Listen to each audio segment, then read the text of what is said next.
Welcome back to Radio Entrepreneurs. I'm Jonathan Friedman, and our next guest up needs very little introduction. Mark Furman, shareholder director of Tarlow Breed, Hart Rodgers. Always a pleasure to see you. How are you, Mark? I'm doing well, Jonathan. Great to see you as well. Nice to see you. And you, as always, we're going to talk about entrepreneurship and the law and where they intersect. And we're going to talk about some disputes with the master of litigation, Mark Furman. Well, thanks, Jonathan. Wanted to talk about, businesses that have more than one owner. There can be disagreements, believe it or not, in how the business should be run, who should receive what compensation, how to deal with changing environments. I mean, it's an unlimited number of things that people can have different opinions about. But certain types of disputes end up unable to be resolved. That may be because there's not a operating agreement or shareholder agreement that lays out how decisions can be made adequately. Sometimes it's because some owner feels like someone else is cheating, taking more money that they're entitled to, or seizing a corporate opportunity for their own benefit, or paying themselves excess compensation. And sometimes the fights are just about control. And they're particularly, there's been some high profile family disputes in this area. As you know, the Demoulas case is the classic example that went on really for a very long time. And also the Legal Seafoods had its own that was a very issues. high-profile case. Yeah. And very recently, the president of Kane Donuts, a well-known donut shop for people trying to maintain their healthy eating habits, brought a suit against all his siblings based upon a fight between over control and other issues. And when there's a family component to it, it gets even more emotional, and that can make it much harder to resolve.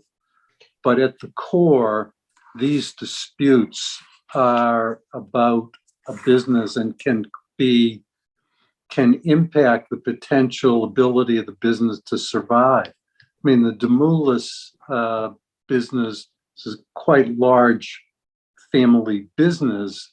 Kane's Donuts, by contrast, is a donut shop with few donut shops, and it's a much smaller business. I think, according to the suit, it does about $8 million in sales per year in total.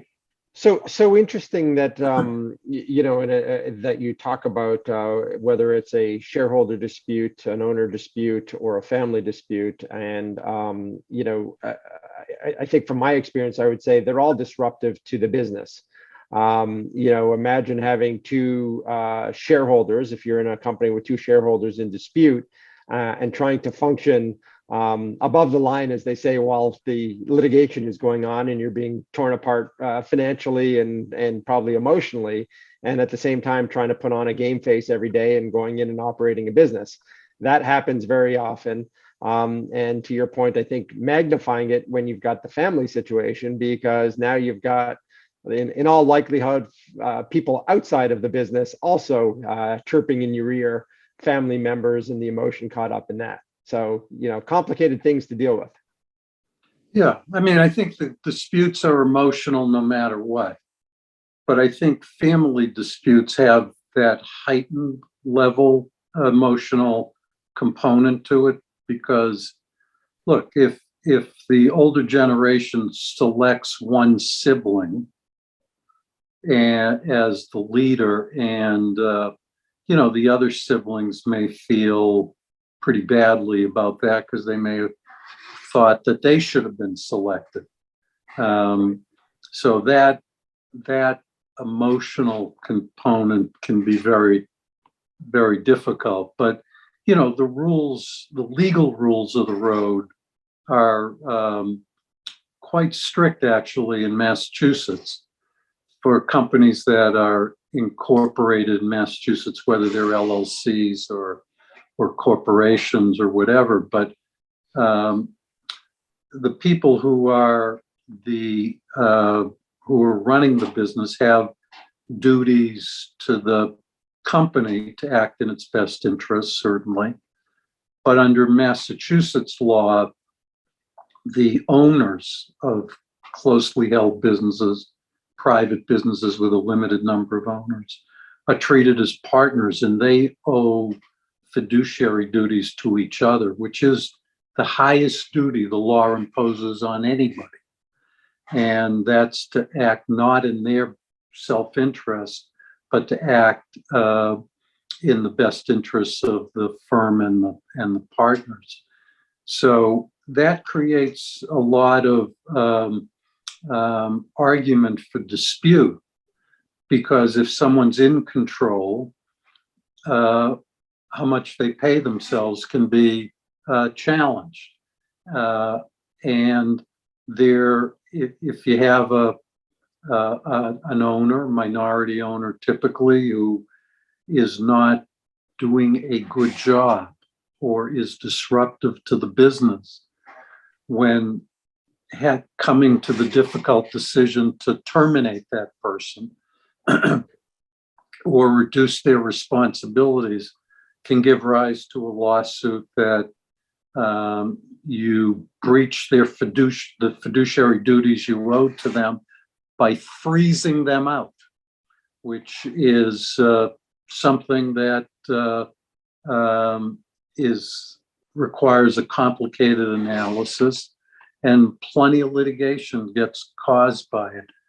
So at an enormous expense to the business. So you have partners fighting, you have all these litigation costs associated with the dispute. You may have expert fees on, and it's not surprising that sometimes businesses their existence can be threatened by one of these disputes. Sometimes it results in the business having to be sold. A happier ending is when things can, maybe someone gets bought out. And I'm always struck by the number of businesses that never quite get around to having the shareholder agreement signed or the operating agreement signed. Entrepreneurs are a hopeful group of people. They're very optimistic, and they see the opportunity.